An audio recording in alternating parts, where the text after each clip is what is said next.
জয় দত্ত নাসিরুলের কবির, জয় মহামহাবীর গোলার, জয় জয় জয়।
মহাকাল এর ভক্তে মোর হিরণাক্ষ স্বর্গর দেবতা আর পৃথিবীর ক্ষত্রিয় সমাজে মদ গর্বে গর্বিত হই এতিয়াও দানবকে করে উপহার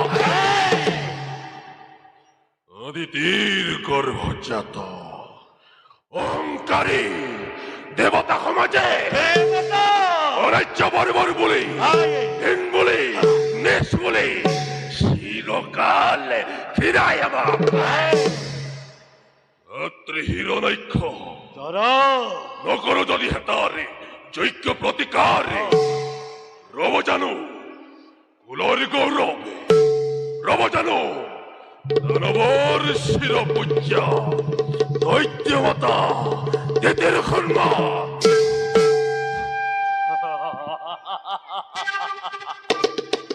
অস্থির নহব দাদা অস্থিরতে জননীর মই মহাম সম্মানে অহংকারী স্বার্থপর দেব পুরন্দরে রসিছে আপন হাতে মরণর বেদী নাকি নর চক্ষ রক্ষ আকাশে পাতালে ধ্বংস করি এক নিমিষতে ধ্বংস করি স্বর্গ বৈত্য বিশাল বিশ্বকে এখন নতুন সৃষ্টির মই মেলিম পাতনি মহাকাল হাজুয়া তুরন্তে মোরে দানব বাহিনী প্রথমতে জয় করি স্বর্গ হরিরে বুহারি অদিতির অহার গর্বকে যমরাজ যমদণ্ড হাতে তুলি লই বিশ্ব ধ্বংস করি দেব শূন্যময় কৰিম স্বৰ্গ হিৰু ধৈৰ্য অধিক তুমল অশেষত বীৰ মহাবীৰ এই দানব বিকুলতে লোকে আমাদেৰ জগত নয়নে মহাশক্তিমান যি কৰিব দানৱক বিঘিনি প্ৰদান সিমানে নহে কোনে মহাকাল দৈত্যেশ্বৰ কোনে মহাকাল দৈত্যেশ্বৰ আজিৰ কৰ্তব্য এইটো অতিকে কঠোৰ কোনোবাই কৰে যদি অমান্য আদেশ বংশে ধ্বংস কৰি দুৰ্বলীৰ দলে দেখুৱাবা দানৱৰ শকতি কিমান আছে যত বীৰ সৈন্যই দানৱ কুলতে সকলোকে উচ্চস্বৰে শুনাবা দেখে বিশ্ব ধ্বংস বিশ্ব ধ্বংস মূৰ্তি ধৰি প্ৰত্যেক দৈত্যই চলাব লাগিব এই যুদ্ধৰ অভিযান হিৰুধৈৰ্য দৈত্যেশ্বৰ আদেশ তোমাৰ ললোৱেই তীক্ষ্ণ কিবই ললয়াৰ ভীষণ হুংকাৰে মেদিনী কোপাই বিশ্ব ধ্বংসময় কৰিম ঘোষণা কপিব দেৱতা মানৱ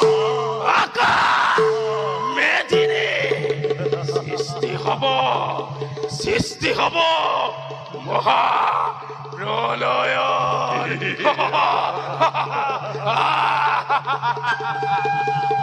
আৰু দেৱতা সৃষ্টিৰ কণ্ঠকে দেৱতা দল এফালৰ পৰা নাশ কৰি আহিল অমৰাৱতী দানৱৰ বাবে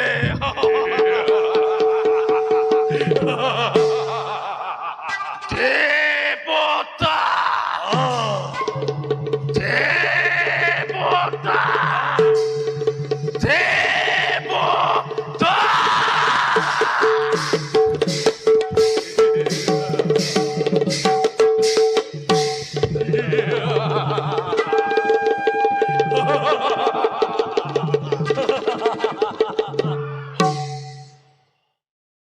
বন্ধকৰ তহঁতৰেনে অট্টহাস্য পূজনীয় মাতৃদেৱী মোৰ কিয় তুমি এনেকুৱা ৰূপ কৰিছে ধাৰণ পুত্ৰৰ আগত আহি মুক্ত শিলৈ আনন্দ নয়ন দেখো জননী তোমাৰে অভিমান এৰি দিয়া আৰাধ্য জননী কোৱাই শিক্ষা নকৰি পলম কাৰ আজি আয়ুষৰ হল সমাপ্ত কাপুৰুষ পুত্ৰ অকপটে হৃদয়ৰ কথা বহুবাৰ কৈছিলো তহঁতক মই কিন্তু এতিয়াও ভীৰুতাৰ লয়া ভৰণ আজি দানৱৰ সৰ্বশক্তি তহঁতে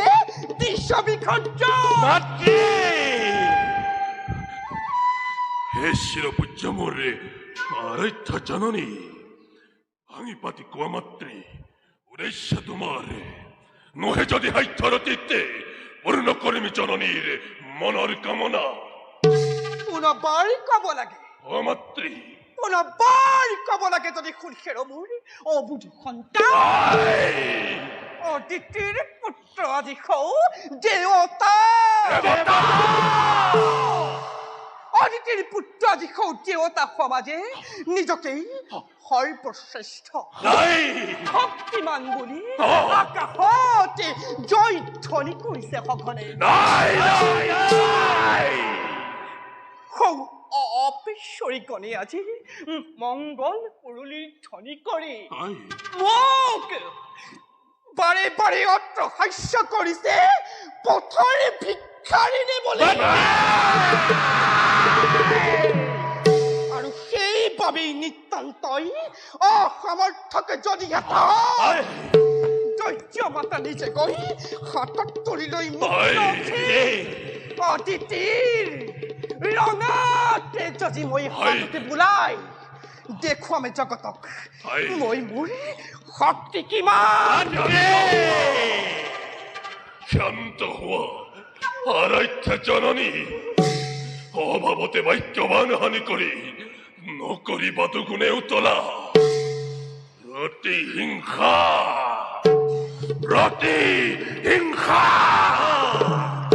প্ৰতিহিংসাৰ দাবানলে দহিছে আমাকো বুকু ফালি চোৱা যদি মাতৃ হাতৰ মুক্ত অখিলৈ দেখা পাবা লিখা আছে হৃদয়ৰ তপ্ত ফলকতে অভিমানী দেৱতাৰে স্বৰ্ণ সিংহাসনে সাগৰ বিশ্বজয় একমাত্ৰ লক্ষ্য হিৰণ্যৰে মাতৃ হিৰণাক্ষ দাদা ৰং দেখো যোৱা মোৰে বিপুল দানৱ বাহিনী মাতৃয়ে বিচাৰিছে আজি ওই মাতৃ অদিতিৰ মকৰ খনিতে হে চিৰপূজ্য আৰাধ্য জননী পুত্ৰ লহবা অস্থিৰা পুত্ৰ তোমার শক্তিতে দীপ্তমান হই বলয়র বিখর হুঙ্কারে স্বর্গ বৈত্য মেদিনী কপাই ভয়ঙ্কর গদাধারী হিরো লক্ষ্মীর অথমতে যাব আজি স্বর্গ অভিমুখে অনিতম উদ্দীপনাবাণী পুত্ৰ অন্তৰতে লোভী সুপ্ৰেৰণা পুত্ৰ অতি হিংসা ও প্ৰতিহিংসা অতি হিংসা মাতৃৰ পৰিশোধ কৰিবৰ বাবে আজি মই অকলেই বিশ্বজুৰি বলয়ৰ কৰিম ঘোষণা হে বৰ্তা তহঁতৰ তপ্ত ৰক্ত বুকুৰ অমৃতি পাৰ কৰি হিৰণাক্ষৰ তৃষ্ণাটোৰ প্ৰাণে কৰিব শীতল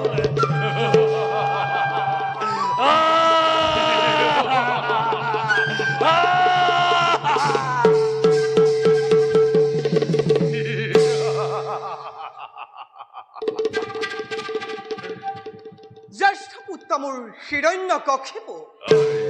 পুত্ৰ আই সখা কৰা বিশ্বৰ অধীশ্বৰ তুমি তথাপিও নাভাবিবা বিশ্বজয় ইমান সহজ বুলি কোন পুত্ৰ আই দেৱতাৰ অবাধ্য হৈ প্ৰতিশোধ পুৰাবৰ বাবে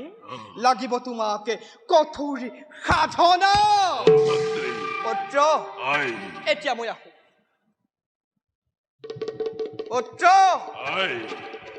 মোৰ কথা ৰাখিবি মনত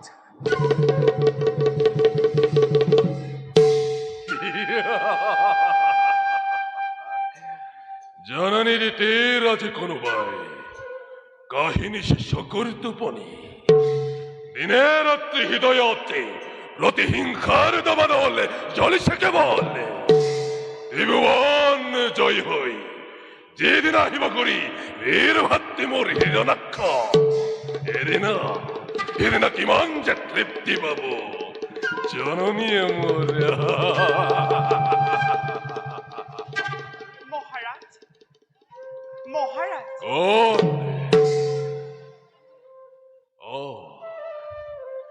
গয়াধু মহাৰাজ গয়াধু কি ভাবিছা অকলে অকলে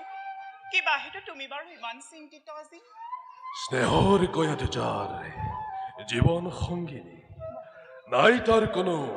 চিন্তাৰ কাৰণ উপহাস উপহাস নালাগে কৰিব কোৱা বাৰু প্ৰিয়তম তুমি কিনো বাৰু ভাবি গুণি থাকা মাজে মাজে অকলে অকলে গয়াধু মহাৰাজ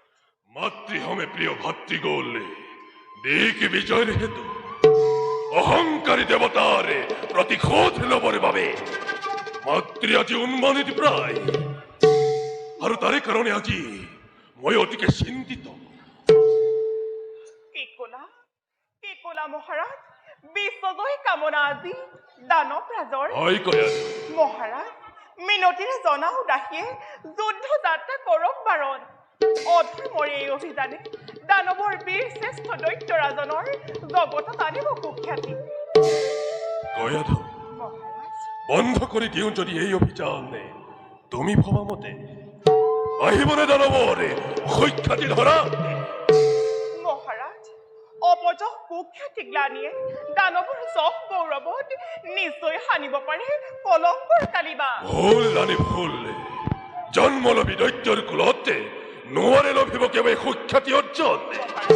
যিমানেই নকৰক লাগে জন্ম যদি লবে কোনো দৈত্যৰ বংশতে সিদিনাৰে পৰা তাকে অনাৰ্য বৰ্বৰ বুলি দুৰন্ত দানৱ বুলি তুৰতেই বিদুৰ কৰে সেই স্বাৰ্থপৰ দেৱতা সমাজে তথাপিও মহাৰাজ বন্ধ কৰা এই আয়োজন নতুবা ধ্বংস হ'ব দৈত্যকুল নিজ কৰ্ম ফলে গয়াধৰ মহাৰাজ নালাগে শুনাব মোকে তোমাৰ ভৱিষ্যৎবাণী গয়াধৰ মহাৰাজ বীৰৰ ৰমণী হৈ যুদ্ধৰ বাবে কম্পমান তুমি আগে নাছিলো জনা ইমান ভয়াতো বুলি দানৱৰ ৰাজৰাজেশ্বৰী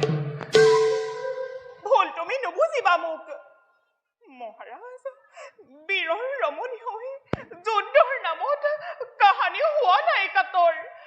সেই বুলি মহাৰাজ অধৰ্মৰ এই অভিযান কিবা দৰে মই কৰো সমৰ্থ গয়াধৰ অত্যাচাৰ উৎপীড়ন লোৱা যদি মহামন্ত্ৰ কৰি মহাৰাজ ধ্বংস হ'ব দৈত্যকুল ধ্বংস হ'ব তুমি নিজে দৈত্যেশ্বৰ শব্দ হোৱা গয়াধৰ নুশুনাবা মোকে এনো অৱসান সৃষ্টি হলে ধ্বংস হয় জন্ম হলে মৃত্যু হয় জানে সকলোৱে অখা কৰা বিশ্বৰে অধীশ্বৰ আজি মই নিজেই হিৰণ্যকশিপ জগতত যত আছে দেৱতা ব্ৰাহ্মণ যত আছে অদিতিৰ সন্তান সকলোকে মই এটি কৰি কৰিম নিৰ্মল কানি দেৱ মাতা অতিথিয়ে নিজেই বকু ভাঙি সকলো টুকিব দয়া নাই ক্ষমা নাই ওর অন্তরতে অভিমানী অদিতির সোণৰ খৰকে ধলিত মিহলি কৰি